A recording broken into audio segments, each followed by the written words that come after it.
पवन देवता नीरवरे बसी रहिले अमरपुरे पवन देवता नीरवरे बसी रहिले अमरपुरे तांको उपकार चाहुनी जोग सोई टिपिले काम चले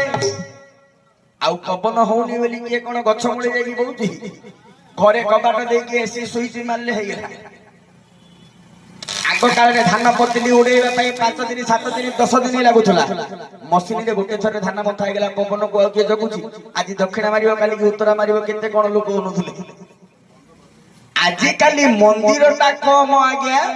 सिनेमा हॉल रे लोक अधिक